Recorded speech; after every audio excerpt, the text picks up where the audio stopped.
All right, now we are live. There we go. We show live now. Good morning, Brandon. How you doing? Good morning. I'm doing well. How you doing? I'm doing awesome. Looks like you're at your school. Is that right? I am. Yeah. Yeah. I Yeah, don't know. so a I don't little think sore I've from this seen. weekend. We're doing the Krav instructor level 3 training. It was Yeah. awesome, but that was exhausting. Well, I think. Well, I going through the house when it's like a sauna. Oh man. That was pretty brutal. Yeah, I was The house. drenched coming out of it. Yeah, we got to come up with a name for the house. We got to come up with a name of that kill house. Right. You know what I mean? So because it's definitely it's a game changer. That's for sure. That was awesome. How'd you do in that anyway yesterday? Did you did you get shot at all? No, I got like it grazed my T-shirt on gun from front, but I didn't get shot on any of the gun from behinds or the other gun from front. So yeah, I did pretty good. Yeah, I felt good because usually I get shot like once or That's twice. good. But That's good. That's today, real good. Yesterday I didn't. Well, if that makes you feel any better, we've all been. It's I don't know, that kind of training is just a game changer. It really is. Yeah. All right. Well, I'll just get a quick introduction. This is if you guys joining the show for the first time, this is Brandon Kemmer. He's been a student of mine since he's a little kid, and I will let you go ahead, Brandon, and introduce the rest of yourself. And why don't you go ahead and share, your family, you're married and your children, Perfect. how old you are now. All right. Go ahead. Yeah, well, I started with Mr. Cox when I was 6 years old in karate up at the church at Rocky Peak when he had a program up there. So I've been with Mr. Cox for a very long time. But yes, I'm married. I met Nicole at the church of Rocky Peak when I went to church there. We went to high school together. And we started dating when I was 16. She was 17. And then we dated for like 6 years. And then we got married back in 2006. And so, yeah, I married my high school sweetheart. So it's kind of awesome. So we waited a little bit to have kids. And now we have 2 kids. And we have another one coming in December, which is very exciting. We have one boy who's 9 years old, one who's 2. And we just celebrated his birthday yesterday, and then a little girl on the way. So that'll be fun. Well, let me tell you, your world will change. Oh yeah. When you have a little girl, it's. I mean, I love all my children. I'm a dad of 4, and you know that I raised Bo also. So actually, a kind of a dad of 5. I had 5 children. So. You're right in the middle of it, but you and your wife, you're a good power team. I've watched you guys for a while, so it's going to be a fun time. Oh, unfortunately, I don't have all those there's things I miss about it and things I don't. My relationships with my children now as adults it's different. It's just there's things that are awesome about it and things that you miss about them being children. So if there's any fatherly advice I can give you is enjoy these times, because especially with your daughter, when she's cuddled up on your lap, and those are the times that I think I miss some of the most. You know what I mean? So, right. Now when they cuddle up on my lap, it's awkward. Yeah. So you got a little soft when Ariel came around, right? Well, it did soften me. So we'll talk about that. What you've seen. I mean, you were definitely a 90s type kid, correct? In the martial arts, and you had me as an instructor, and I didn't have any children. Right. So we can talk, my podcast always uses, instead of just, I always have some real talk, and I've always welcomed criticisms and, excuse me, in my, in my martial arts, in general, but back then I didn't offer any criticism. It was either my way or the highway. And so why don't you tell me, you grew up in something, you've seen me change for sure, having a daughter is probably what changed me the most.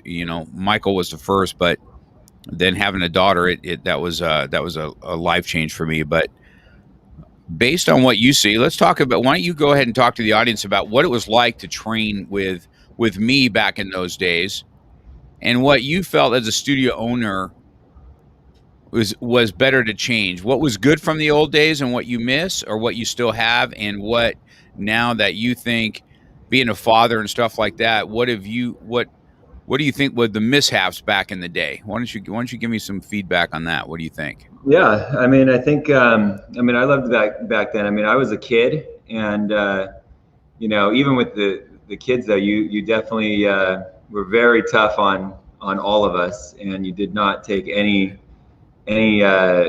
anything less than what you wanted. You definitely had your standard, and you still have standards now, and you're still really tough on people.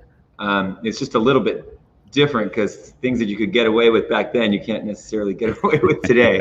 But yeah, so I mean, even as a kid, I just remember just, it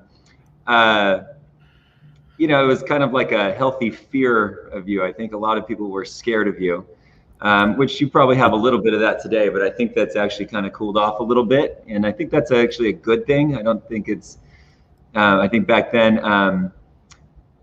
it was almost too much fear to have of your instructor, but for me, I'm always kind of like I guess I'm adaptable, and so I'm very, I guess, kind of got an even keeled demeanor. But at the same time, I love your instructor. I've loved your instruction ever since I was a kid, so even when you were really hard on me, even though that's not necessarily my personality, it definitely pushes me to be better, and it pushed me back to be better back then, and it pushed me better today too. But to be honest, back then I wasn't necessarily, karate wasn't my passion. It wasn't something that I was really like, I loved it, but it wasn't necessarily something that I, it was definitely more of like my brother's thing a little bit more than it was my thing, because I don't think really I had a lot of passions back then and drive that I do today.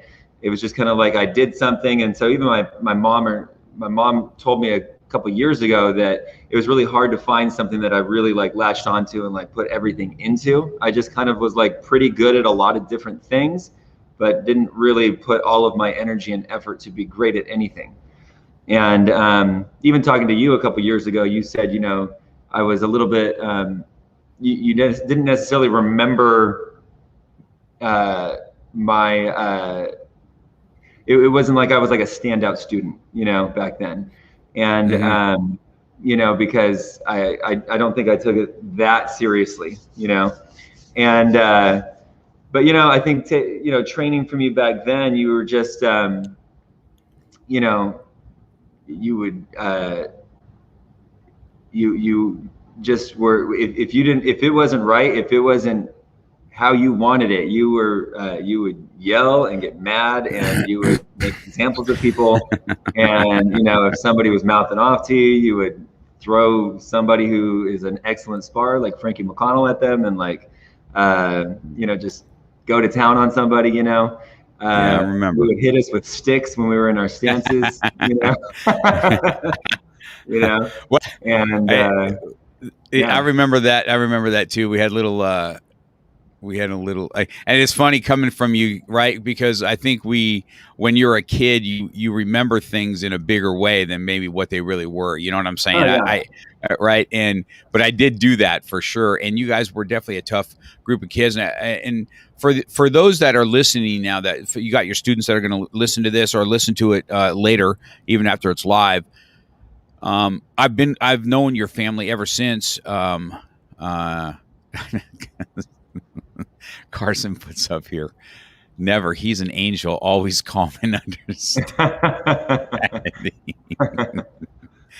Carson, I'm going to be in your school in exactly 1 week from Wednesday. We'll talk about your comment. I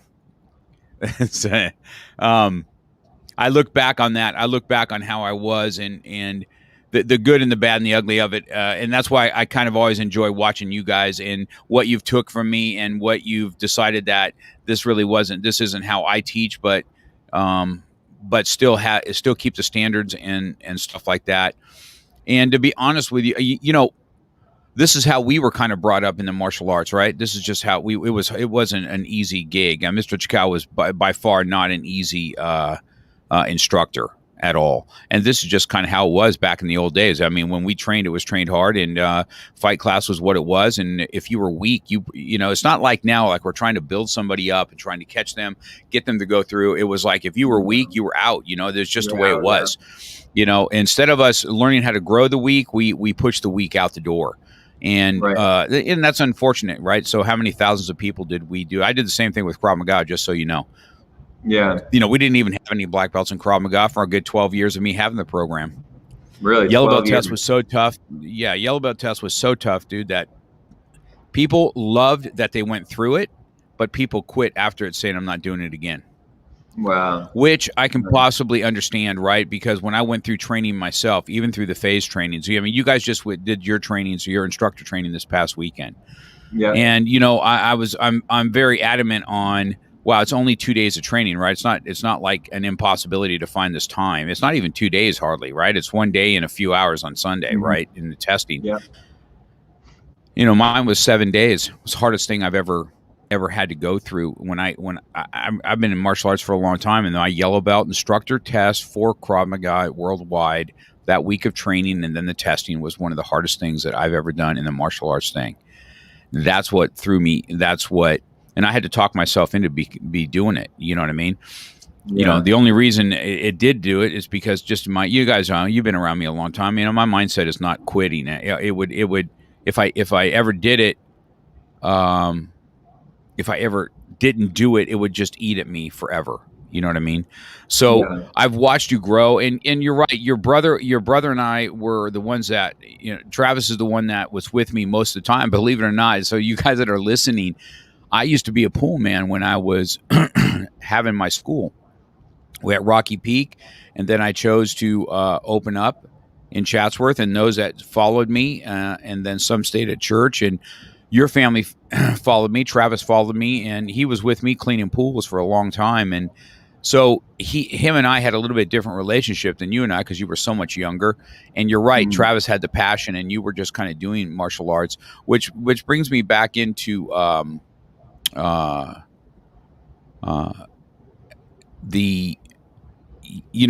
you went, because here's the thing, I've known you for a long time. When I looked at your thing, I did not know that you graduated from DeVry University.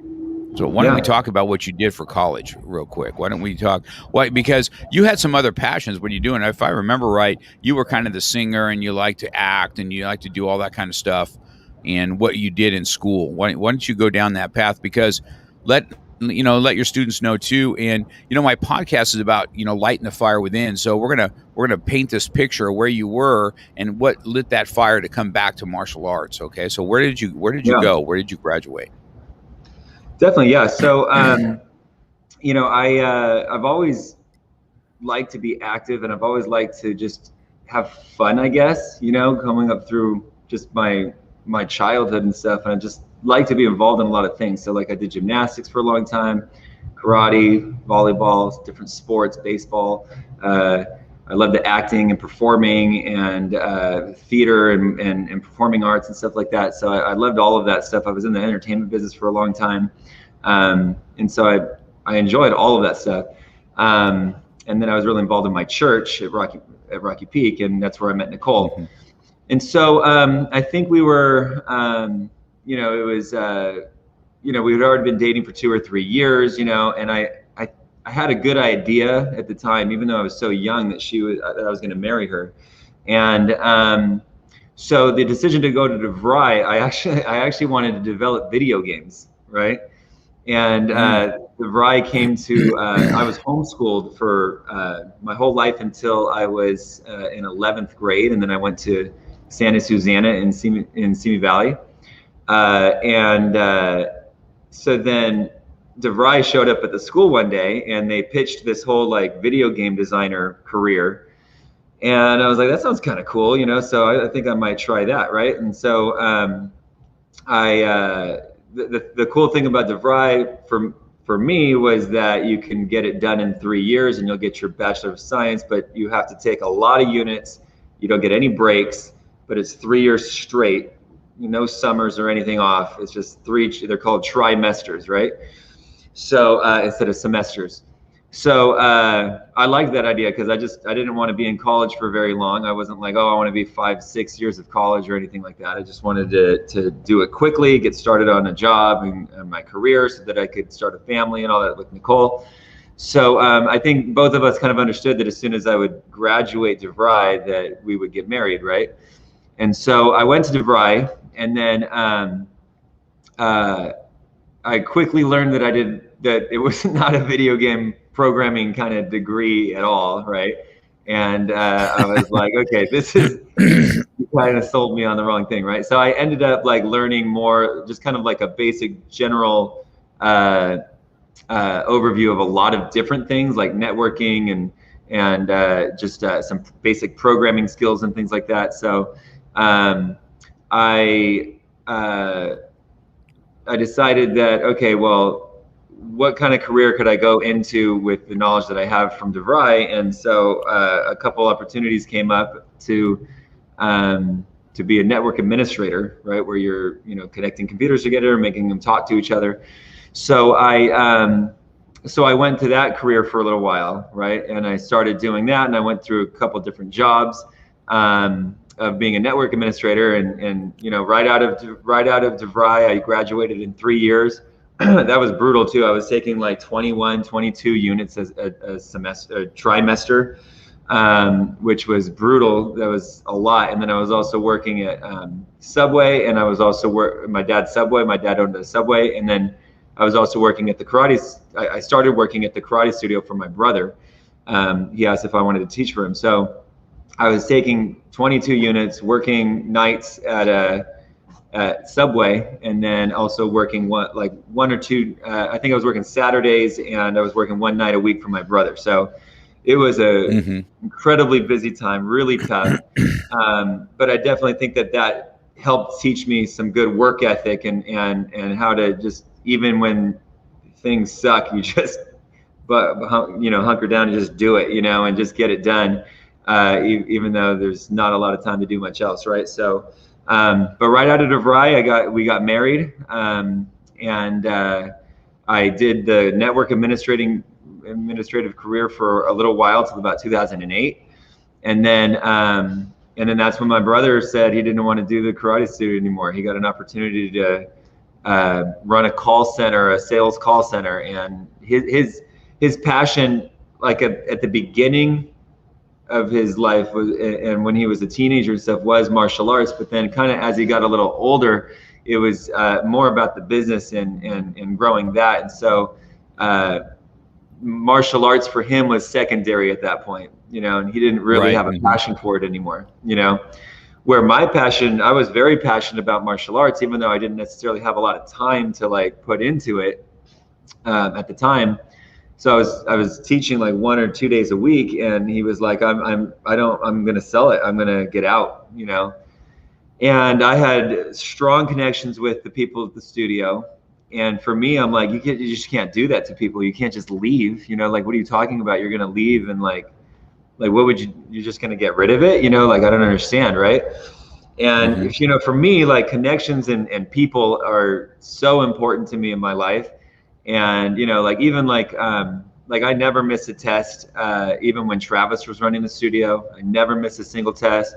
I had laser eye surgery, and I still showed up like the next day to do a test with like a big giant patch on my face, because I wanted to be there to support the students and let them know that I cared about them and stuff. Right. And so then when he said he was getting out, to me there was no option. It was like, well, yeah, I need to do this. This is what I'm passionate about. Like, and that was not on my radar at all. I thought I was going to do the network administrating thing, have the 9-to-5 job, and just do that for the rest of my life. And then he just throws that on my lap, and I'm like, I think I got to do it, And so we, that's a whole nother thing that I'm not going to talk about today, but that was, there was, yeah. That's Anyways, that's how what led you up to at least have the school, right? it did, yeah. You had cutting edge, you had cutting edge, and so now you're a studio owner, Yeah. and so now you're here. Now we have you've went from this little kid that did this martial arts. I remember when you got your black belt. And I don't remember you taking too many classes once I opened in Chatsworth. I don't know if you were there with me for just a little while, or you didn't really follow me at all. I don't recall if you were at Lassen and DeSoto much. I was not. I was not at the new school that you're at now very right. long. Yes. Remember the one that was on the corner of Lassen and DeSoto by Pizza Hut? That's where I first opened. And yeah, I was there for a while. Yeah, a little bit, and then I think Travis kept on, and then so now we're going to fast forward, and we're going to talk about what those that have you now, based on. I just want to talk about perseverance on you for a second, okay? Because when you look at yourself. And I want people to understand this and what perseverance, whether it's martial arts or what you persevere, or whatever it is you persevere in. You were a super average student as a young kid, and then you didn't really grow into your black belt because you went off and did other things. And then you opened up a school.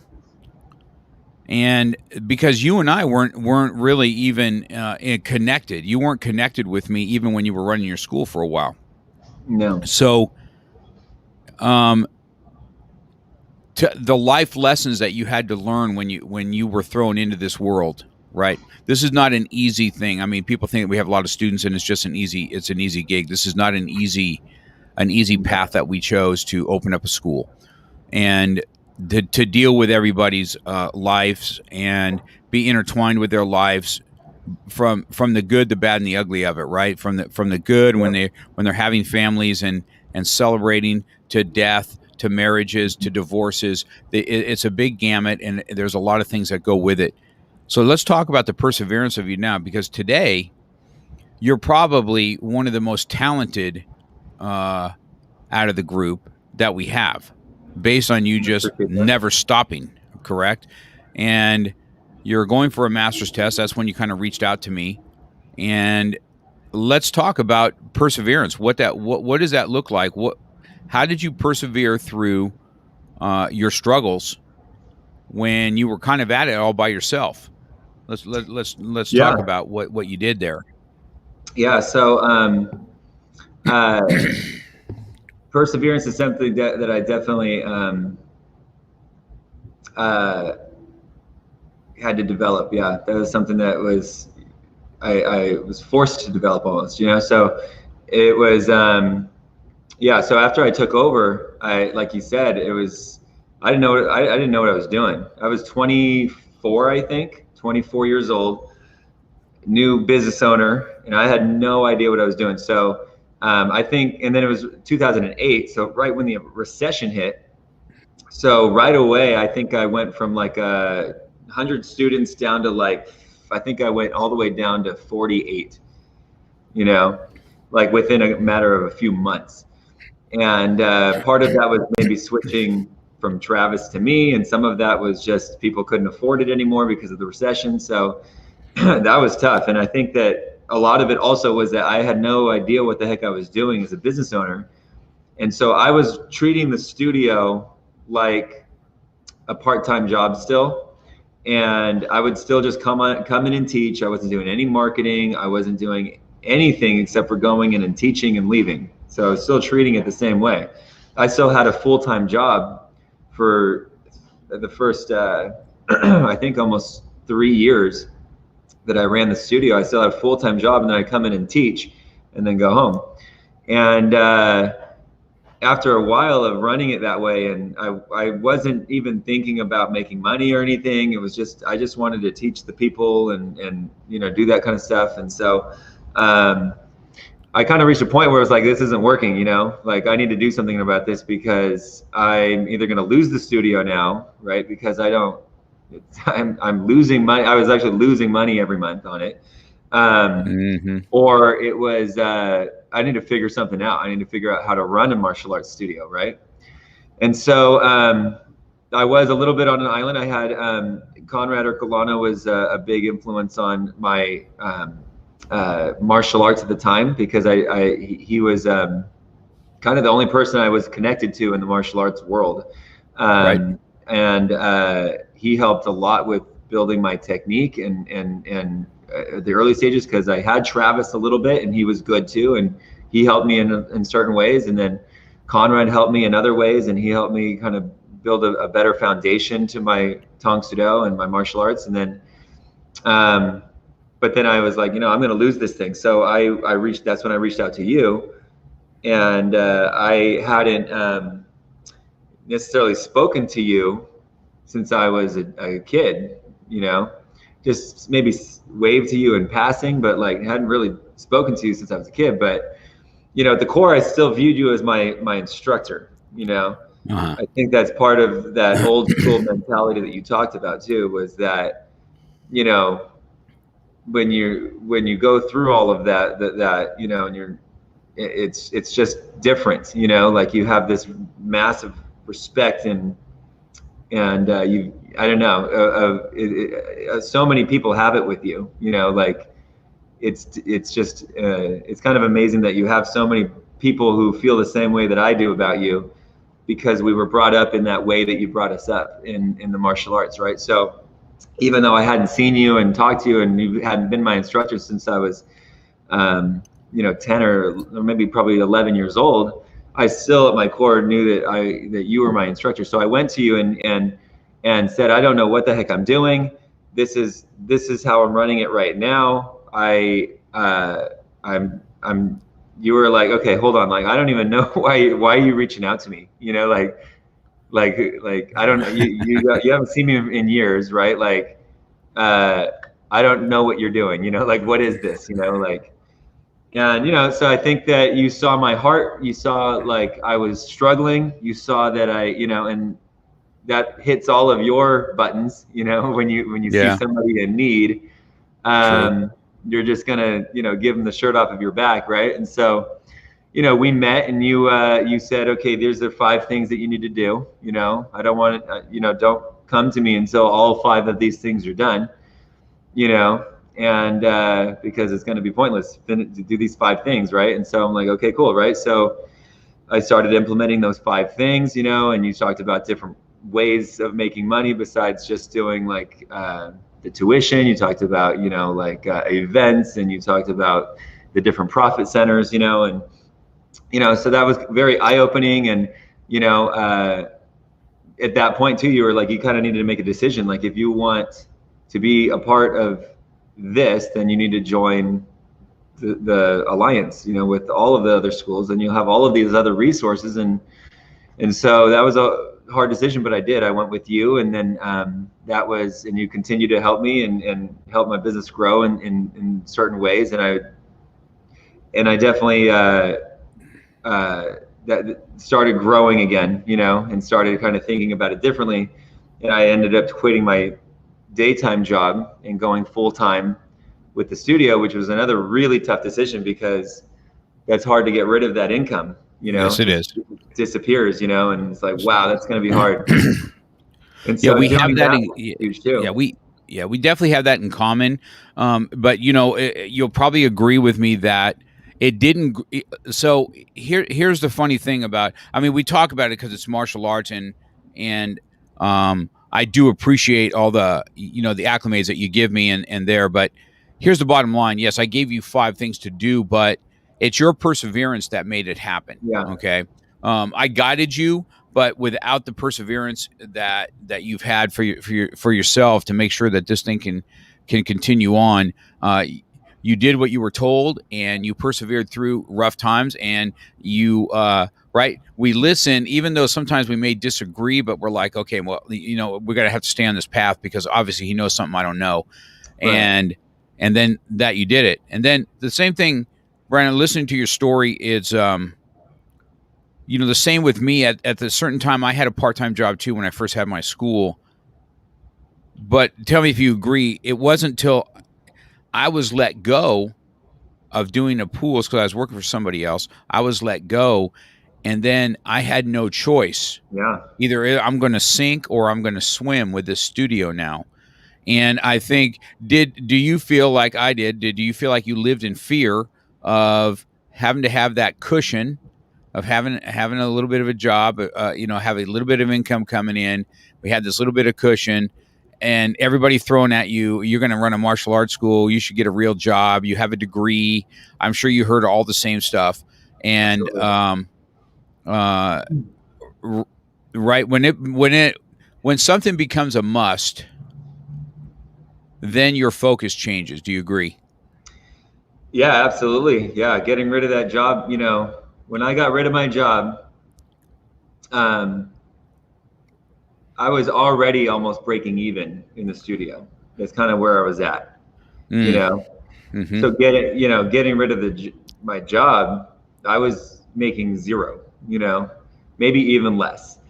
And Nicole, I was completely reliant on Nicole's income. At the time, she wasn't making a lot of money. She was making a lot more money than I was, but I was making zero and she was that, and so it was like, that's scary, that's scary trying to, how am I going to pay the bills? How am I going to do this? And so, yeah, that was a huge driving force for, it kind of lights that fire underneath you a little bit to get going, and, I think that it's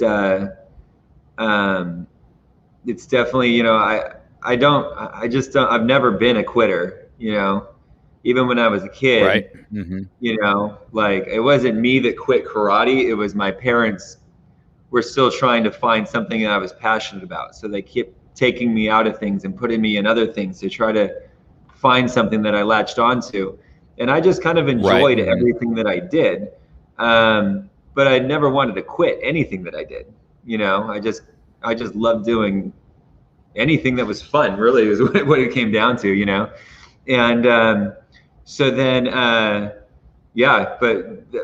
I don't know. Like, to me, like, even when things were really hard like that and not making any money and all that kind of stuff, it was like getting rid of the studio or taking a different path didn't even really cross my mind. It's like, this is what I'm going to do for the rest of my life. I'm going to be a martial arts school owner. I'm going to change people's lives and help people, so it was like, I don't know. I've never really, I don't understand people who can just,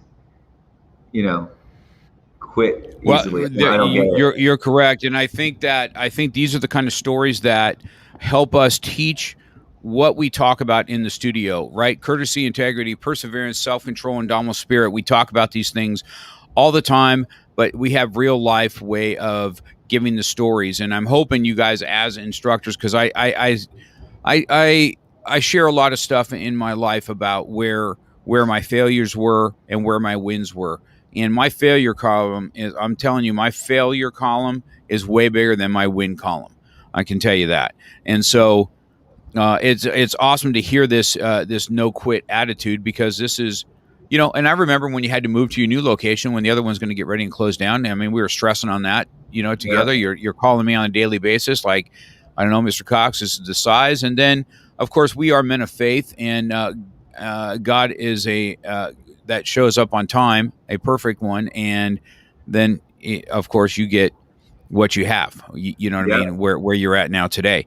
And so I think all of it goes hand in hand. And I think that you have a great story about, lighting a fire within and keeping the fire within so that you can persevere through thick and thin. So when you tell your students, I'm sure you can say the same thing.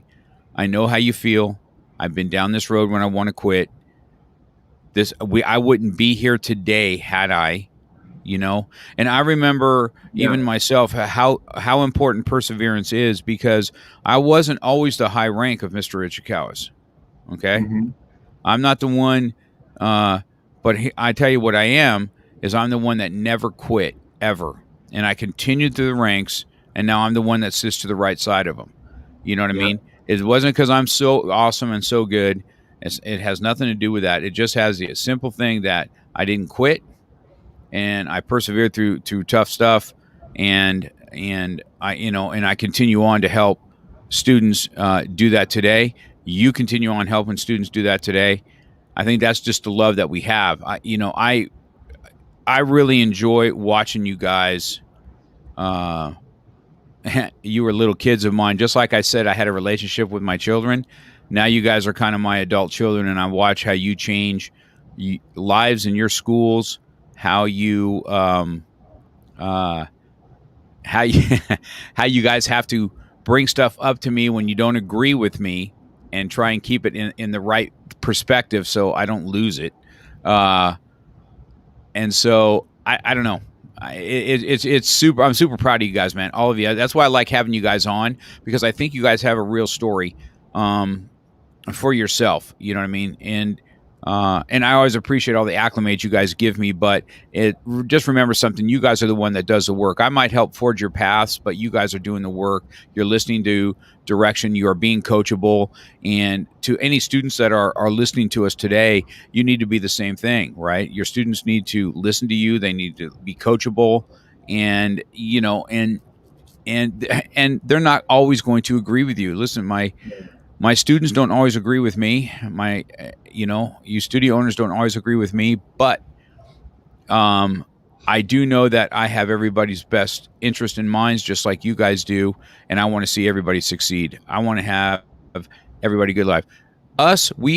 Martial arts is our life. Most people, martial art is part of their life, and we have to. That's where I had to bend, where I was so strict on this, and this. I didn't really realize first of all, I didn't realize what it was to be a parent. I thought I did. Yeah. I thought I was, I'm going to be able to raise your kids better than you are. You just got to listen to me. You don't discipline them right. I remember the failures I had in that. And then I had my own kids going. I remember being no children, right? Going to a restaurant and the kids are out of control. I'm like, my kids will never do that. Yeah. Oh yeah. And then I go and I remember my kids young, and I'm like, oh, man. I said, I used to. And now I'm one of these parents where everybody's looking at, right? And I'm like, this is why I don't take you guys out anymore. I remember telling you, right? You know how I'm going to combat this? We're not going out anymore. That's how I'm going to combat it. And so it's awesome to see martial arts being put, those that are listening online, we talk a lot about having integrity and how to treat people the way they want to be treated, and perseverance, and having good self-control. And of course, I think, it's almost like being a Christian, right? Everybody's looking for you to fail. Okay. Yeah. It doesn't matter how much good you do. They're looking for the one thing that's going to, you see, you know what I mean? And I tell everybody this all the time. I said, I don't know if you agree with me now, but now that we have this cancel culture type thing, it's almost like you are not allowed to make a mistake anymore. You're not allowed to grow anymore. You're not allowed to say anything, or it's going to come back. Or now you have a Facebook and videos, and people can go ahead and you don't believe me? Here's the video of him saying this one time. I mean, I don't know about you, but my thought process, you've been around me for a long time. My core is the same, but my thought process may be a lot different than I was when I was a young man. And it's just, it's amazing to me, this culture. And so how do you now we've got, how old are you now, Brandon? 37. So you're 37, right? So, and being 60, and I get to see what you have to teach your students now in a world that's way different than what I was. Because even though, I was super hardcore for sure, but let me tell you something. Your parents had no problem with me being that way. Mm-hmm. Okay? Most parents didn't have any problem with me being that way. I mean, you're going to be out of line, and it was, you're going to go see Mr. Cox. And that's just the way it's going to be. Do what you got to do. And even today, even though we're still hardcore, I don't know if you have parents that are bringing we still attract that. We still attract those parents that want to see the discipline. And then I've get all the time, every week, Mr. Cox, so-and-so, is he or she is just so defiant at home. Can you boot camp them? Mm-hmm. Right. And of course we happily oblige, and, trying to mold and take away. So how do you teach these things? How are you teaching? Well, courtesy, I can see you lead by super example, because it's just kind of in your nature, Brandon. You're just a really good dude that way. My son's a lot like you. Michael's a lot like you. Absolutely. All right. Mm-hmm. And he's just got a calming spirit about him. But, most of my boys have that. They all have a side of me, but they don't have this, and I don't know why I have it. I don't know why. I'm just kind of, a pretty fiery, alpha male, balls to the wall type of dude, but I just am, you know what I mean? I don't know. I don't apologize for it. I embrace it. And, I'm about making warriors, male or females, and I'm about people going home safe. And you're just one of those. And it's just a product of, you're a better martial artist than I ever was, Brandon, than I could ever hope to be, as far as a physical, in the physical realm, even as a younger man. So it's awesome to see. So how are you teaching how are you teaching your youth now about cancel culture, or how to stand up for themselves? What are you doing in that realm? How are you using your martial arts to that? That's a good question. Yeah. So, I mean, to be honest, there was a period of time there where I kind of fed into that cancel culture, where I was afraid of it, which I think that's a big problem in society today, is people are just afraid. You're afraid to say what they believe, afraid to stand up for what they believe in.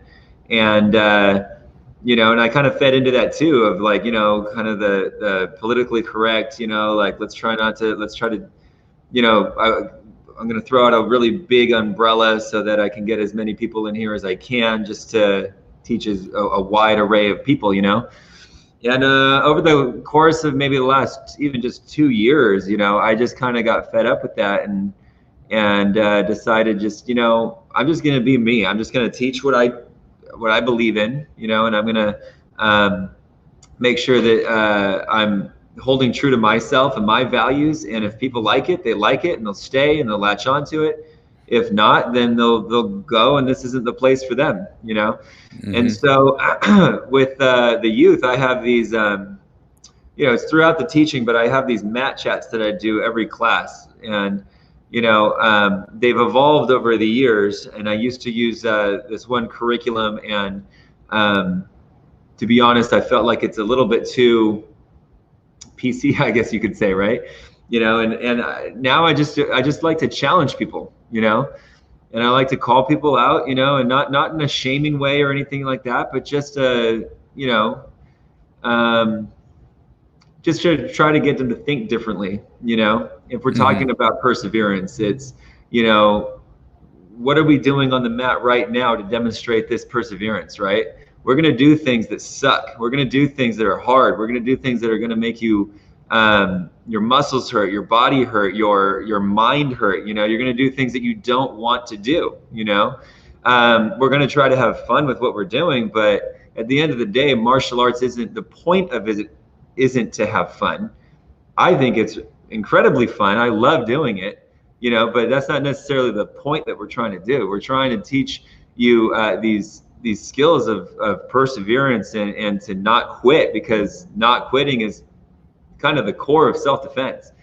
Like, if somebody attacks you, there's no other option but to go home safe, And so kind of getting that, like your podcast is called Real Talk, and it's that real talk, being real with people, and I don't feel like in the past I was necessarily real with people. I think I was just more trying to say what I thought people wanted to hear, and I've gone away from that and just said, people don't necessarily know what they want to hear, and it's not what about people want to hear. It's about what's right in the moment, like I'll assess a class and I'll be like, okay, I'm getting, this vibe, you do that all the time, where you can just tell, like, this is the thing that people need to hear right now.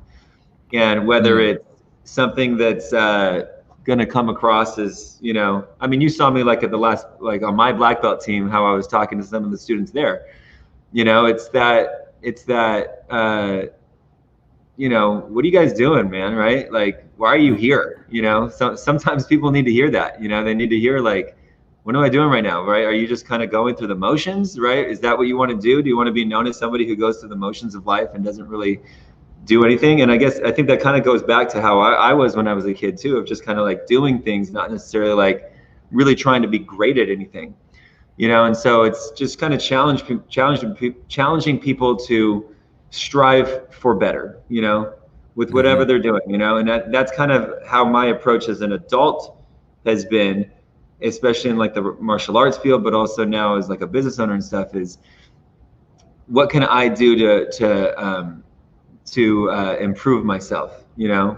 How can I improve my martial arts? What can I do that? And that's when I started like the Krav Maga, and got my black belt in that, and now going through these instructor courses and things like that. What can I do to improve myself? And then try to, let that energy kind of feed off into the students too, and get them to just think differently on, just not just kind of going through life, just kind of doing average, Right. Try to be better than average. Yeah, that's correct. We weren't brought on earth to be average. That is for sure.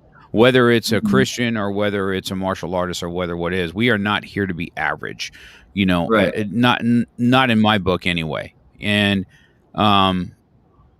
I think that draws people in, that thought process, that mindset. It draws people in to strength, to say, hey, if he can do it, I can do it. Because trust me on this, I'm not a college graduate. I'm not even, I didn't have college like you do. I didn't have any of those things, but I definitely have two things. I don't quit, and I'm going to succeed one way or the other. That's just the way it's going to be, what I choose to do. And that's just, I'm hoping that this is what I carry on to all my students. I look at you guys. We can talk about Krav. I mean, we're already into this 47 minutes. Well, let's talk about the Krav for a second. What made you decide that, I'm going to do this? It took Jason Flame for a while, and it took you a minute, and then you guys decided to jump in with everything. What made you decide for the Krav? Yeah. So, I was teaching I was involved in, the American Tang Soo Do only. That's all the training that I had was American Tang Soo Do. And just like you, I didn't think I was teaching self-defense properly. I didn't feel like my students could actually defend themselves. They might have good kicks, they might be able to strike and things like that, but I didn't feel like I kind of reached that moment of like, what am I actually teaching here, on the self-defense stuff. And so I was teaching for you. I still teach for you like on Tuesday mornings, and I come in and I was teaching the karate classes, and then right after that would be Krav Maga classes. And I did that for a little while. I guess I was going for my 5th degree black belt at the time, and maybe I had just gotten it or something like that. But it was right around the time I was going for my 5th degree black belt. And being a 5th degree black belt in American Tang Soo Do, it's like, okay, how much further can I go here, in American Tang Soo Do, and yes, there's fine tuning, there's more details, there's more better, efficient ways to do things that I can learn, but where do I go here from now, And so for me, it was like, I never really wanted to do Krav Maga, to be honest. It wasn't something that interested me. I think that, so like, for example, like some people describe Krav Maga, and it still is described as a hammer, right? Don't think, just go break stuff, right? And to me, in my personality, that wasn't appealing to me, I'm like, well, where's the details? Like, what do you mean? Like, you don't like teach it to me? It sounded like it's like it doesn't really matter the technique as long as you're aggressive and going to hit stuff. And for me, it was like, well, that doesn't sound very interesting. I'm not interested in that then. And so for a long time, I kind of shied away from it because of that. I didn't think it was a martial art that had solid base and foundation of technique. And then after I started taking some classes because, like I said, I felt like my students needed to learn how to defend themselves better. And so I really started taking it for my students and to kind of further my knowledge in self-defense, but I had no real ambition to level up in any belts or anything like that. I just wanted to gain some knowledge of self-defense. And then I actually honestly thought it would be easy. I thought it would be like, like I'll just soak in a little bit of this information, I'll bring it back to the school, and it'll be cool, right? So then I start taking it and I start realizing, like, you make fun of me for the way that I approach forms a lot, and like the way that I approach forms, I'm like, if your pinky is out of place, like that's like the end of, that's it. You got to move your pinky like a couple inches over here, I'm very like detailed in just the way that I approach my martial arts. And I start taking Krav Maga and I start realizing, whoa, like there is a lot of detail here that I am completely missing. Like even on a front choke or like, even the way that we do our combatives and things like that, like I am missing a lot of things. And this is very detail oriented. Yes, it's a hammer, but it's a well-tuned, defined hammer that has pinpoint accuracy. It's going to be aggressive and strong, but it's going to be good. And so I started really loving that. And so learning how to even like how detailed that you teach the gun defenses and things like that. It's like there's so much there, and it's not easy. It's it's based off of natural movements, but takes a long time to master, and it's really been a really cool journey. And so to actually start moving up through the ranks, again, I didn't have any of that ambition to do it until you said, what are you doing here, man? Like I think I was training in that class for about 6 months or so. On Tuesdays, I would come every Tuesday and train with Paul, and you were teaching sometimes, and then you kind of look at me like, what are you doing here? Like you keep coming to these classes, you're not testing. What are you doing? And again, that's that real talk. You're challenging me. You're like, wait, what's your point? Why are you even doing this? And I'm like, and I just said, I was like, well, I'm just coming to learn, and you're like, well, why aren't you testing? And I'm like, well, I didn't think about it, and you're like, well, okay, well, there's a test on Saturday. You're testing on Saturday, or something like that, And I'm like, okay, yes, sir, right? And so then I think I took that test on Saturday, and then I started coming to the Friday morning trainings and stuff, and the rest is like history. But once I did those tests, I realized that, I love American Tang Soo Do still. I think it's done so much for me, and I still love it. But Krav is just so different, it complements it so well. Mm-hmm. And I love Krav, and it was, I never thought I would reach a point to where, I would enjoy Krav Maga like nearly as much as I do American Tang Soo Do. But to me, they're just interchangeable now.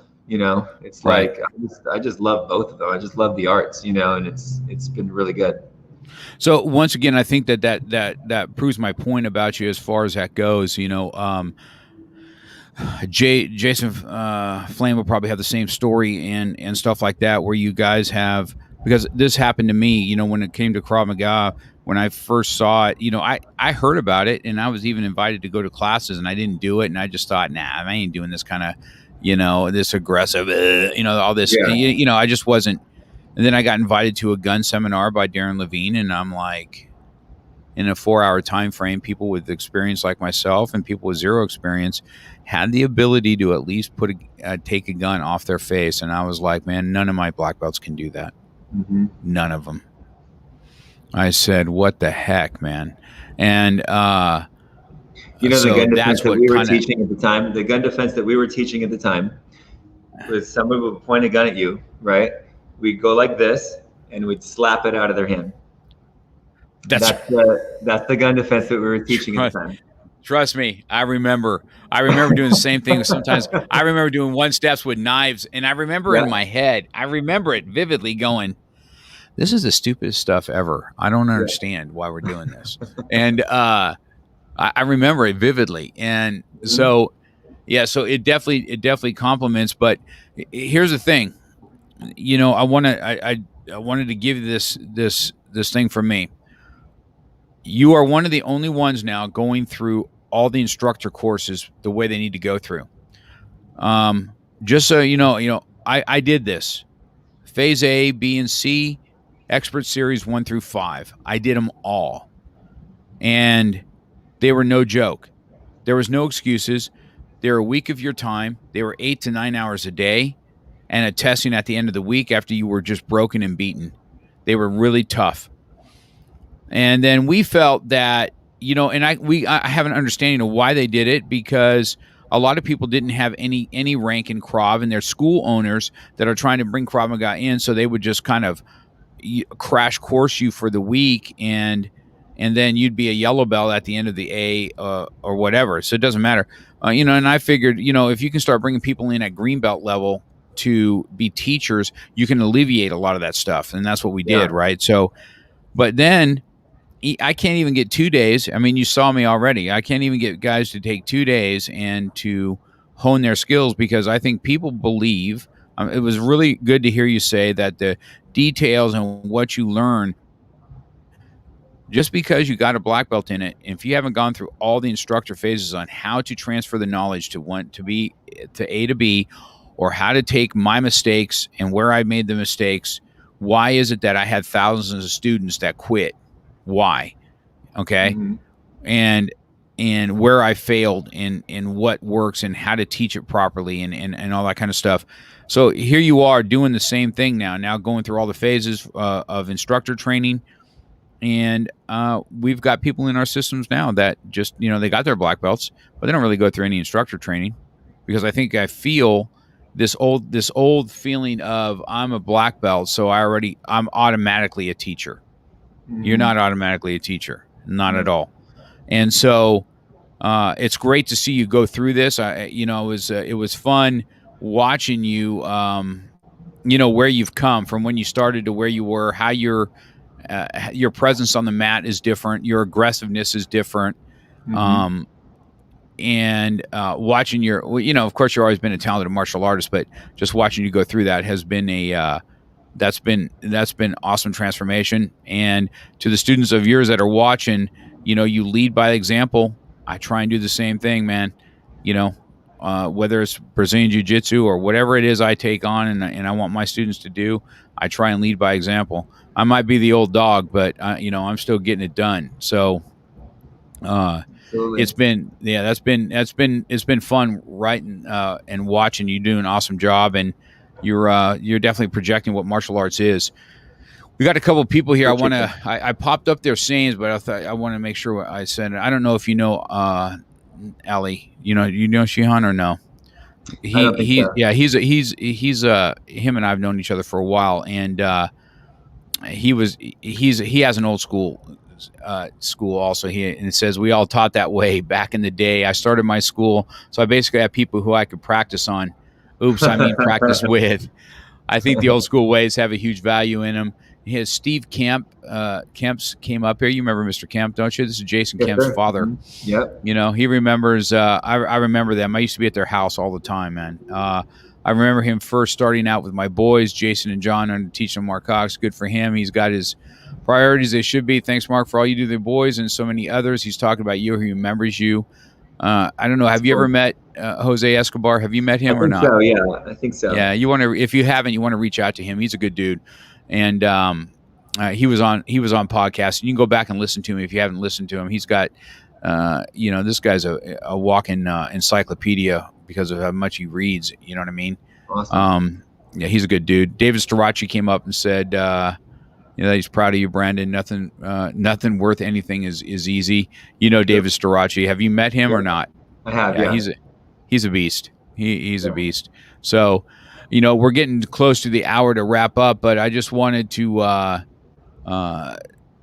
tell you that, and your students, that you are definitely a living example of what it is being a man of faith. Right? Isn't it weird? Right? I don't know how bold you are or how you used to be, but we're talking about that political correct, and I think being a Christian is one of them, right? Because I tell people all the time, yeah, I'm a Christian. Doesn't mean I'm perfect, bro. You know what I mean? And I know you're looking for me to fail. You're looking for the, what's ever coming out of my mouth. That you're watching what I do. But you know what? Our students watch it just the same as being a black belt, as being a Christian. People are watching and seeing what does that look like. And anybody that really gets to know us knows that we are men of compassion. We do have a love of Jesus for sure, and I don't. And I'm proud to say it. I don't have any qualms about saying where my faith lies or where my patriotism is, because and if you agree, like the mat, just the karate mat, to my audience, has no feelings. It doesn't even care about your feelings. Yeah. Okay. It will expose your feelings. It will expose what you are. It doesn't care about your sexual orientation. It doesn't care about your race. It doesn't care about any of that stuff. What it cares about is that you get home safe, and are you building your character, whatever that looks like within. So, and you carry yourself the same way. You know what I mean? I have all walks of life in my school. I love all walks of life in my school. I love everybody. If we could, if our world could become like a martial arts mat, which is just a jail where we're all kind of trying to achieve the same thing in our personal lives and not get so wrapped up in stuff, I think as a people we would come together, and that's the beauty of what a martial arts studio is. And I think that's the beauty of what you've got, Brandon. You are you're definitely a man of character. It's been fun to watch your growth. I can't wait. I can't wait to see you have a little girl next pretty soon. I can't even believe your other son's 2 years old. I remember when that baby was born. And, what we didn't hit on, which would be awesome for us to talk about maybe one more time, is I'm going to do a show on 75 hard, okay, of all of us that's done it. And we'll all be on together like this. There'll be 6 of us that have all done 75 hard, and we're going to have a show just talking about that, because I know you did that transformation, and we'll talk about what 75 hard did for all of us. And it's called 75 hard for a reason, because it ain't easy. Trust me on that. And because I've won several of those, and I've lost several of those, and so that's been we'll let people know when that's going to happen, and that's going to be a great show, because I'll have some males and females on that show, not just from here, but also from Georgia and stuff, that have gone 75 hard. Your wife just reached out to you. Look at that. Oh, love you too, hon. So that's good. It's good that you got a strong family in your background, your mom and dad and all that kind of stuff. So, I've known your family for so long. It's good to see. I'm sure they're all watching it anyway. So that's been awesome. So before we wrap up, next week I'm going to have Patrick Prager on, and that's somebody you kind of grew up with. You've known him, you've tested with him. We're going to talk to Patrick next week. He's got some very interesting stuff. You guys that are coming up, you don't want to miss his story either. As a young man at 18, I think he was 18 or 19, and had a heart attack, which really kind of shaped what he is. His father's passing. He's got some real heart-wrenching stories that will be of interest. And you guys can see scrolling on the bottom, if you go to markcox.com, the audio of this will be up. Brandon, I'll send you links so you can, the links will already be on Facebook Live and on YouTube. It already is on there. But if people want to just drive and they want to listen to us talk and stuff like that, there's always an audio version. I usually have it up by end of day. There's some editing I got to do in it, but it'll be up. You'll be able to share that with your students and let them know. Okay. And if you guys are listening, and you guys, when you encourage your students, if they can either go subscribe or leave a review or subscribe to the audio through markcox.com on my website, that just helps our placement. I'm in the thousands now of being downloaded podcasts now, and so make sure you go out and share, because I think you have a great story.